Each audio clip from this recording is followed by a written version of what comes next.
Merci. La parole est à Madame Isabelle Le Callennec pour le groupe Les Républicains.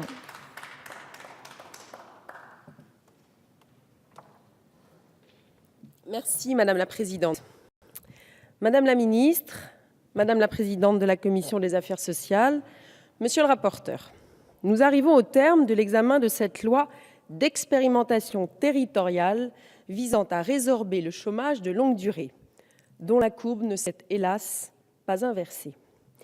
Au contraire, 10% de plus en un an en France métropolitaine, ils sont près d'1,5 million inscrits à Pôle emploi depuis plus d'un an en catégorie A et 1 million de plus si l'on considère les catégories A, B et C.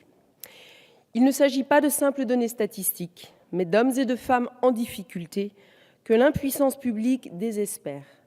Ils attendent des responsables politiques, des actes et des résultats. Or, force est de constater qu'en matière de chômage, tout ce qui a été essayé n'a pas marché ou ne marche pas.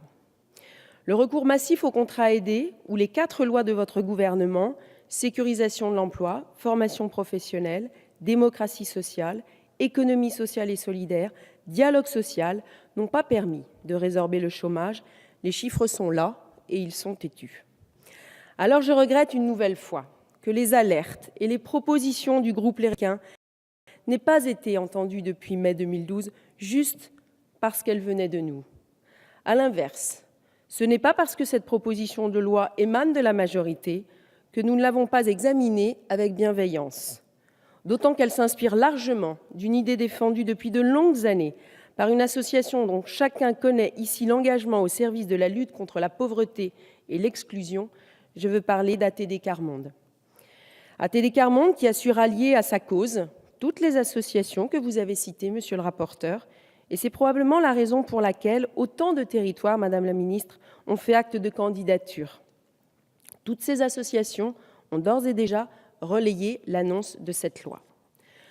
Au cours de nos débats, nourris et sincères, nous avons pu affiner la proposition de loi s'agissant du public visé, du rôle des entreprises et des territoires, des modalités de mise en œuvre et de son évaluation.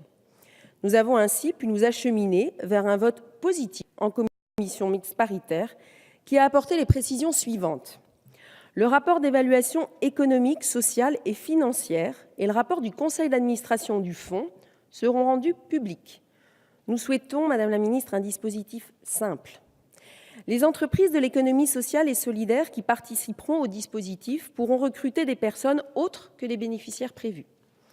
Les demandeurs d'emploi au chômage depuis plus d'un an du fait d'un licenciement pourront bénéficier du dispositif, ainsi que ceux dont le contrat en CDD ou le contrat temporaire a pris fin ou ceux sortis d'un autre dispositif. C'est à l'article 2. Une disposition nouvelle prévoit que l'aide accordée par le fonds sera dégressive et fonction des résultats économiques de l'entreprise afin de ne pas alourdir la charge des collectivités territoriales qui s'engageront. La convention conclue entre le fonds et chaque collectivité participant à l'expérimentation définira l'affectation de la participation financière apportée par chacune d'entre elles afin que les collectivités puissent avoir la certitude d'avoir financé l'expérimentation se déroulant sur leur territoire. Enfin, dans le cas d'une interruption prématurée du versement de l'aide, la loi reconnaît un licenciement pour motif économique et prévoit le financement d'une partie de l'indemnité de licenciement par le fonds d'expérimentation. En conclusion, notre groupe Les Républicains redit devant vous, Madame la Ministre, que nous aurions préféré que vous vous attaquiez aux causes du chômage au lieu de réparer ses conséquences. Nous constatons que vos choix politiques n'ont pas jusqu'à présent permis de réduire le chômage de masse, première inégalité sociale.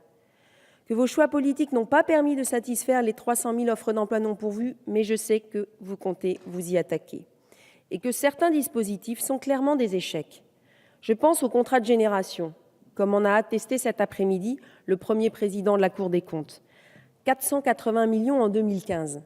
Il y a là manifestement une source de financement possible par redéploiement budgétaire en faveur du dispositif Giro chômeur.